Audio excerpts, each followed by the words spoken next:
Motorola officially फेरि नेपालमा भित्रिएको छ। अहिले चाहिँ नेपाली मार्केटमा मोटोरोलाको जम्मा 2वटा फोन्सहरू अवेलेबल छन्। एउटा चाहिँ मोटो E7 प्लस र अर्को चाहिँ मोटो G9 प्ले, जसको आज म कुरा गर्नेछु। मोटो G9 प्ले चाहिँ एउटा entry level mid range smartphone हो। यसको प्राइस चाहिँ नेपालमा 20,000 रुपियाँ रहेको छ, 4GB ऱ्याम र 128GB स्टोरेज भेरिएन्टको लागि। सो के यो प्राइसमा यसले पोको M2 जुन चाहिँ अहिले 20,000 को प्राइस सेगमेन्टमा बेस्ट स्मार्टफोन हो त्योसँग कम्पिट गर्न सक्छ त? म त्यो क्वेसनको आन्सर चाहिँ यो भिडियोमा भन्नेछु, तर सुरुमा चाहिँ यसको बक्सभित्र के आउँछ भनेर हेरिहालौँ है त। ओके, सो बक्सको प्याकेजिङ चाहिँ एकदमै सिम्पल रहेको छ र यहाँ तपाईँले सुरुमा मोटो G9 प्ले पाउनुहुन्छ, त्यसपछि सम पेपर वर्क, अनि हामीसँग चाहिँ यहाँ 20 वाटको फास्ट चार्जर रहेको छ। तर स्याडली यो फोनले चाहिँ 15 वाटको फास्ट चार्जिङ मात्रै सपोर्ट गर्छ र यसमा टाइप सी केबल्स आउँछ। अनि फाइनली वी हेभ इयरफोन्स, जुन चाहिँ आजकल धेरै ब्रान्डहरूले छुटाउन थालिसकेको छन् र यसमा छ, which is a good thing. अनि यसमा चाहिँ यो प्लास्टिकको कभर पनि आउँछ बक्सभित्रै।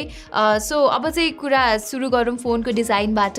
यो फोन चाहिँ अब बजेट फोन भएको कारणले यसको बिल्ड चाहिँ प्लास्टिकै रहेको छ, तर प्लास्टिक भए तापनि यसको बिल्ड चाहिँ बलियो नै छ र यसरी बेन्ड गर्दाखेरि पनि यसो क्रिक हुने जस्तो आवाज यसबाट आउँदैन र यसको वेट चाहिँ 200 ग्राम भए तापनि यो फोनको वेट डिस्ट्रिब्युसन चाहिँ निकै राम्रो रहेको छ। अनि यसरी साइडमा कर्भ्स भएको कारणले हातमा समात्दाखेरि पनि एकदमै कम्फर्टेबल हुन्छ। पछाडि चाहिँ यस्तो ग्लसी फिनिश भएको कारणले यहाँ फिङ्गरप्रिन्ट र स्मजेसहरू चाहिँ एकदमै चाँडो लाग्ने गर्दछ। सो यो मामलामा चाहिँ मलाई पोको M2 मा रहेको म्याट ब्याक फिनिशवाला इम्प्लिमेन्टेसन बेटर हो जस्तो लाग्छ। तर फेरि यसको हेफ्ट र बिल्ड चाहिँ पोको M2 भन्दा निकै बेटर र प्रिमियम रहेको छ। यहाँ पछाडि चाहिँ तपाईँले फिङ्गरप्रिन्ट सेन्सर देख्न सक्नुहुन्छ, जुन ठिकै फास्ट छ, तर यसको प्लेसमेन्ट चाहिँ एकदमै पर्फेक्ट ठाउँमा रहेको छ यो। सो यो कुरामा चाहिँ म कम्प्लेन गर्दिनँ। र यहाँ यो क्यामेरा मोड्युल पनि त्यस्तो बाहिर निस्केको छैन, सो टेबलमा राखेर चलाउँदाखेरि पनि लेन्स स्क्रैच होला भनेर टेन्सन लिनु पर्दैन। एन्ड्रोइड 1 मा बेस्ड भएर पनि होला, यो फोनमा चाहिँ तपाईँले डेडिकेटेड गुगल एसिस्टेन्ट बटन पाउनुहुन्छ, नोकिया फोन्सहरूमा हुने जस्तै। तर यो बटनलाई रिम्याप चाहिँ गर्न मिल्दैन। मैले चाहिँ अरू थर्ड पार्टी एप्सहरूबाट पनि ट्राई गरेँ तर मिलेन।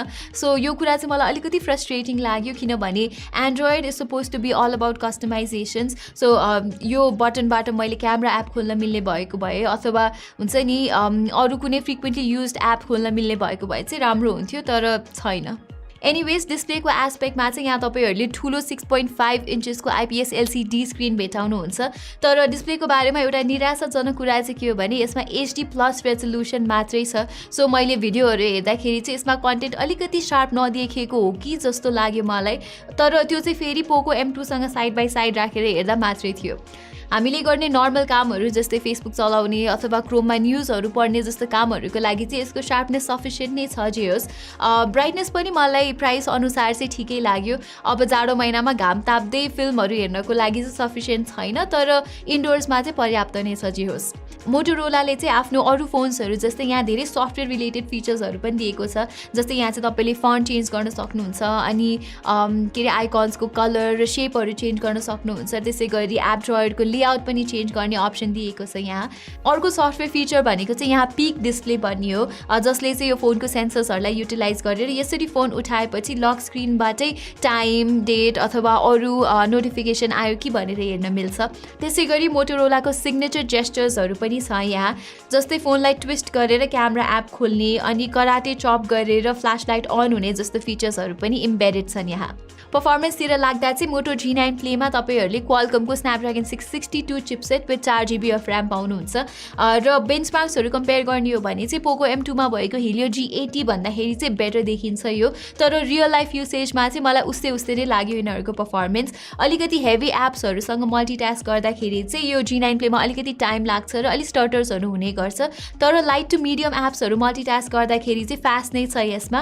र स्टक एन्ड्रोइड भएर पनि होला यसको युजर एक्सपिरियन्स चाहिँ निकै राम्रो रहेको छ। गेमिङको कुरा गर्दा चाहिँ धेरै जसो गेमहरू यहाँ अप्टिमाइज नै छ। इभन कल अफ ड्युटी जस्तो heavy game very high graphics र फ्रेम रेट्समा पनि प्लेएबल छ, तर बेस्ट अप्टिमाइजेसनको लागि चाहिँ ग्राफिक्सलाई मिडियममा राख्दा स्मुथ गेम प्ले पाउन सक्नुहुन्छ तपाईँहरूले। त्यसै गरी PUBG मोबाइल पनि स्मुथ ग्राफिक्स र हाई फ्रेम रेट्समा खेल्न मिल्छ, तर मैले यो सेटिङमा चाहिँ अलि ल्याग भएको पाएँ। सो सेटिङ्सलाई अलिकति लो गरेर खेल्नुपर्ने हुन्छ। हिटिङको एस्पेक्टमा चाहिँ फेरि अलिअलि हिट चाहिँ हुन्छ, तर चाँडो कुल पनि हुन्छ। सो त्यस्तो हिटिङ इस्युज छ चाहिँ भन्न मिल्दैन। क्यामेरातिर लाग्दा चाहिँ मोटो G9 प्लेमा तपाईँहरूले 48 मेगापिक्सलको प्राइमेरी क्यामेरा भेटाउनुहुन्छ, जुन चाहिँ यो प्राइस रेन्जमा हामी खासै देख्दैनौँ। यसमा भएको यो 48 मेगापिक्सलको क्यामेराले चाहिँ 4-in-1 पिक्सल बिनिङ टेक्नोलोजी प्रयोग गरेर 12 मेगापिक्सलको इमेजेसहरू निकाल्ने गर्दछ, जसले चाहिँ पोको M2 मा रहेको 13 मेगापिक्सलको इमेजेसहरू भन्दा चाहिँ बेटर शार्पनेस र डिटेल्स दिने गर्छ। अनि मोटो G9 प्लेमा मैले डाइनामिक रेन्ज र एक्सपोजर मेन्टेनेन्स पनि अलिकति बेटर भएको पाएँ। M2 ले चाहिँ कलर्सहरू अलिकति ओभर स्याचुरेट गरिदिन्छ भने मोटो G9 प्लेमा चाहिँ नेचुरल कलर रिप्रोडक्सन छ। लो लाइट र नाइट टाइममा पनि मोटो G9 प्लेमा बेटर डिटेल्स पाउनुहुन्छ पोको M2 को तुलनामा चाहिँ। र पोको M2 मा नाइट मोड पनि छैन, तर मोटोले चाहिँ G9 प्लेमा नाइट भिजन भनेर नाइट मोड अप्सन पनि दिएको छ, जसले लो लाइट इमेजेसलाई बेटर बनाइदिन्छ।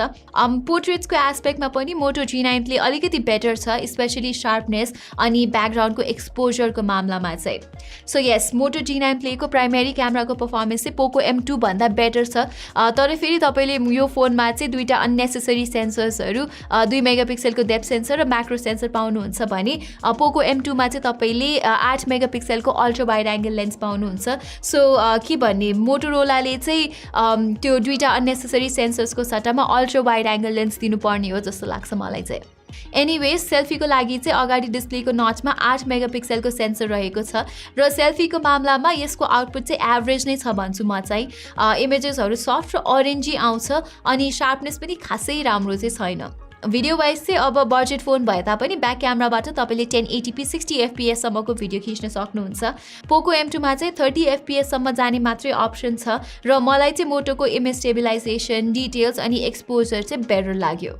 अब लास्टमा चाहिँ यो फोनको ब्याट्रीको बारे कुरा गरौँ र अरू फोनहरू जस्तै चाहिँ यहाँ तपाईँले 5 एम्प आवरको सेल भेटाउन सक्नुहुन्छ, जसको ब्याट्री इन्ड्युरेन्स निकै राम्रो रहेको छ। मैले कन्सिस्टेन्टली एभ्री डे 8 देखि 9 घन्टासम्मको स्क्रिन अन टाइम पाएको थिएँ यो फोनमा, र मैले युजुअली गर्ने भनेको चाहिँ वेब ब्राउजिङ अनि युट्युब चलाउने र गेम खेल्ने हो। तर यदि तपाईँहरू कल गर्ने, उठाउने र ब्राउजिङ मात्र गर्नुहुन्छ भने चाहिँ यो फोनको ब्याट्रीले तपाईँलाई 2 दिन त मजाले टिक्छ। चार्जिङ चाहिँ मैले सुरुमा भने जस्तै यहाँ 20 वाटको टर्बो पावर चार्जरले गर्छ, तर यो फोनले चाहिँ 15 वाटको फास्ट चार्जिङ मात्रै सपोर्ट गर्छ, जसले चाहिँ यसमा रहेको 5000 मिलिएम्प आवर ब्याट्रीलाई चाहिँ चार्ज हुनलाई 2 घन्टा जति लाग्छ। सो यस, त्यस्तो फास्ट भने चाहिँ छैन। यति भन्दै हामी यो भिडियोको अन्त्यतिर आइपुगेका छौँ। सो के मोटो G9 प्ले चाहिँ नेपालमा अहिले 20,000 को प्राइस सेगमेन्टमा पाइने बेस्ट स्मार्टफोन हो त?